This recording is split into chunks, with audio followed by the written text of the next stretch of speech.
Apa? 70% yang nonton GPC ternyata belum subscribe. Gimana bisa kayak gini? Izin abangku. Ya Allah, tolong buat warga Konoha setelah nonton ini langsung pencet subscribe, biar cita-cita GPC dapat batu meteor, batu diamond segera tercapai ya Allah, amin. Tapi beberapa menit kemudian suasana berubah aneh. Dia nanya, "Tak, kamu percaya nggak kalau orang punya fetish?" Lah, gue bingung, dia ngomong apaan sih? Gue tanya balik tuh, fetish tuh apa?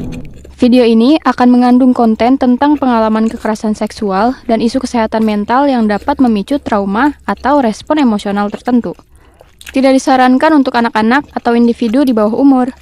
Harap tonton dengan tanggung jawab pribadi. Gue kira dia sahabat gue. Ternyata dia malah jadi alasan kenapa gue takut pulang sendirian. Ada luka yang gak meninggalkan bekas di kulit, tapi tinggal lama di kepala. Luka itu datang dari orang yang selama ini gue anggap sebagai sahabat. Hai Sobat GPC, kenalin, gue Tita. Dan hari ini gue mau cerita tentang sesuatu yang sampai sekarang masih membekas. Ini bukan cerita tentang patah hati, bukan cerita tentang persahabatan yang berkhianat karena gosip murahan. Ini tentang rasa aman yang tiba-tiba direnggut oleh seseorang yang gue percaya. Dan ini tentang bagaimana gue setelah kejadian itu gak pernah bener-bener jadi diri gue yang dulu lagi. Jadi waktu itu gue kerja di sebuah toko frozen food kecil di kota gue. Buat gue, kerjaan itu bukan sekedar kerjaan biasa. Itu adalah jalan supaya gue tetap bisa kuliah. Setahun gue di sana, dan setiap hari gue bersyukur karena seenggaknya gue gak nganggur. Setiap pagi gue datang dengan seragam toko, senyum seadanya, dan berdiri di depan freezer ngelayanin pembeli. Kadang kalau capek atau bosen, gue masuk ke dalam freezer. Enggak deng, bercanda. Tapi di balik lelah itu, ada harapan supaya biaya kuliah gue tetap jalan.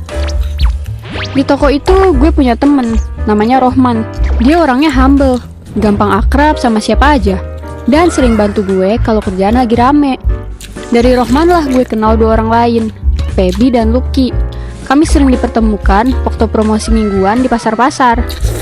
SPV biasanya nunjuk dua toko buat buka stand promosi bareng tuh. Jadi kita sering satu tim. Karena sering ketemu, kita jadi akrab. Sepulang kerja, kita kadang nongkrong sebentar, ngopi di pinggir jalan, makan mie ayam tengah malam, atau sekedar ngobrol ngalor ngidul soal pelanggan yang bikin pusing. Waktu itu sih, gue nganggep mereka beneran temen, terutama Lucky. Dia kelihatannya pendiam, tapi kalau udah ngobrol, bisa lama banget.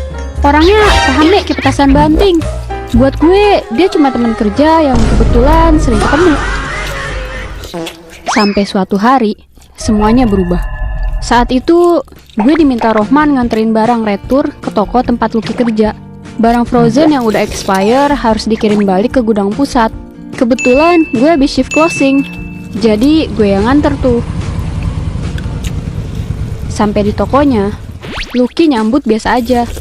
Kita duduk sambil ngobrol ringan, gibah receh, cerita kerjaan, dan candaan gak penting. Hal-hal kecil yang biasanya bikin hari terasa lebih ringan. Di tengah obrolan itu, Lucky tiba-tiba nanya, "Tak, tokomu kalau sepi jam berapa ya? Besok mau masuk shift apa?" Gue gak berpikir yang aneh-aneh tuh. Gue jawab aja, "Mungkin sore agak sepi. Besok gue middle shift nih." Di tempat gue, shiftnya dibagi dua. Shift 1 dari pagi jam 7 sampai jam 3. Shift 2 dari jam 12 siang sampai jam 9 malam. Gue jawab biasa aja karena gue pikir dia cuma pengen main ke toko. Tapi ternyata gue salah. Keesokan harinya, sekitar jam 3 sore, Lucky datang ke toko gue setelah pulang shift pagi. Awalnya semuanya normal. Dia duduk di depan dan ngobrol kayak biasa. Sampai kemudian, dia masuk ke gudang. Gue yang emang sering bolak-balik ke gudang buat beres-beres, gak ada curiga. Apalagi mikir aneh-aneh soal dia. Sampai tiba-tiba, pas gue lagi beberes gudang, gue sadar dia udah berdiri tepat di belakang gue. Gue noleh tuh. Dan dalam hitungan detik, tangannya nyentuh pundak gue. "Ngobrol di depan yuk," katanya dengan nada santai. Gue masih coba berpikir positif. Kita lalu duduk di dekat kasir tuh. Dia mulai curhat soal mantan pacarnya yang baru mutusin hubungan. Katanya sih mereka beda level. Mantan pacarnya kerja di bank besar, sedangkan dia cuma kasir toko. Dia bilang ngerasa minder dan gak pantas. Gue dengerin aja tuh curhatannya. Ya hitung-hitung ngehargain sebagai teman aja. Tapi beberapa menit kemudian suasana berubah aneh. Dia nanya, "Tak, kamu percaya nggak kalau orang punya fetish?" Lah, gue bingung. Dia ngomong apaan sih? Gue tanya balik tuh, "Fetish tuh apa?" Dia nggak jawab. Dan tiba-tiba tangannya nyentuh ketiak gue, jir. Dunia rasanya berhenti sepersekian detik. Gue yang tadinya duduk, refleks langsung loncat berdiri. Tubuh gue dingin, otak gue ngeblank, dan berusaha buat mencerna semua yang terjadi. Gue gak ngerti apa yang baru aja terjadi. Terus dia malah ngomong gini, "Ketiak kamu gendut, fetishku ketiak." Gue tercengang tuh, air mata gue keluar gitu aja. Gue kayak pengen teriak, pengen marah, tapi tubuh gue malah nge-freeze. Gue gak pernah ngebayangin seseorang yang gue anggap temen bisa bikin gue ngerasa kayak gitu. Yang lebih bikin gue shock lagi, dia ngomong gitu seolah itu perbuatan normal, anjir. Kayak seolah gue harus memaklumi kelakuan binal dia. Gue mundur cepat ke arah kasir, ambil kunci toko sambil tangan gue gemeter. Terus gue teriak, "Keluar!" Dia diem tuh. "Lu pilih pulang atau gue teriak biar lu digebukin orang sini?" Mukanya langsung berubah pucat. Mungkin malu atau mungkin takut. Dan dia akhirnya keluar dari toko. Tapi rasa takut gue belum selesai, guys. Hari itu gue mutusin nutup toko lebih awal karena gue beneran gak kuat. Tangan gue gemeter waktu matiin lampu. Dada gue sesek. Waktu gue nyalain motor buat pulang, ternyata dia masih nunggu di luar. Anjir lah, nih orang kagak pergi-pergi. Gue panik banget saat itu. Akhirnya gue pura-pura nelpon orang lain tuh supaya dia ngejauh. Tapi begitu gue jalan, dia malah ngikutin gue dari belakang. Gue ngebut nih di motor. Si kunyuk ini malah ikut ngebut, coy. Gue makin takut lah. Jalanan ini jadi kerasa panjang banget hari itu. Sampai akhirnya gue belok tajam tuh ke kanan dan ngebut sekenceng mungkin. Untungnya dia kehilangan jejak gue. Malam itu gue pulang sambil nangis. Besoknya dengan suara bergetar, gue ceritain semuanya ke Rohman. Gue bilang, Lucky ngelakuin hal yang gak pantas ke gue. Rohman langsung marah tuh. Dia lapor ke SPV dan gak lama kemudian Lucky kirim pesan ke gue. "Tak, maaf ya, gue hilaf. Gue gak tahu harus gimana. Gue udah dipecat dan gak kerja di toko lagi. Semoga maaf gue bisa lu terima ya." Gue baca pesan itu lama banget. Dan gue sadar ada luka yang gak selesai dan gak bisa sembuh hanya dengan kata maaf. Kata itu emang gue terima, tapi lukanya itu lain cerita. Sampai sekarang kejadian itu masih membekas di pikiran gue. Gue masih ingat rasa takut waktu diikutin di jalan.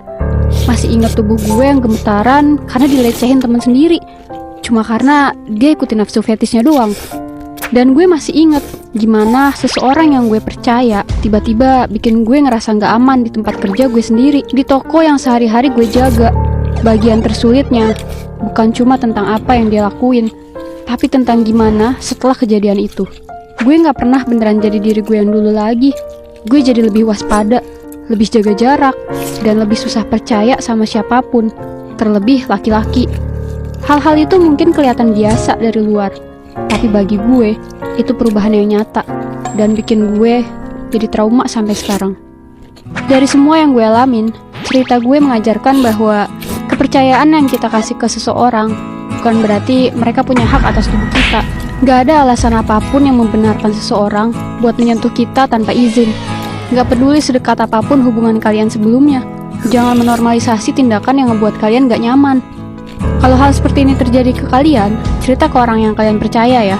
Gue cerita ke Rohman, dan itu yang akhirnya jadi langkah pertama menuju keadilan, walaupun sekecil apapun keadilan itu. Kalian gak harus menanggung ini sendirian kok. Dan buat kalian yang mungkin sekarang lagi ngalamin atau pernah ngalamin hal yang mirip, gue mau bilang, jangan pernah nyalahin diri kalian sendiri atas tindakan buruk orang lain. Gak ada yang minta untuk diperlakukan seperti itu, dan kalian berhak buat marah. Kalian juga harus move on buat pelan-pelan pulih dari trauma itu. Makasih Sobat GPC udah dengerin cerita gue hari ini. Menurut kalian, apakah luka karena dikhianati sama orang yang dipercaya lebih sulit disembuhkan daripada luka yang datang dari orang lain? Tulis pendapat kalian di kolom komen ya. Siapa tahu cerita kalian bisa jadi pengingat dan pelajaran untuk banyak orang di luar sana. Sampai jumpa di video gue punya cerita selanjutnya. Bye!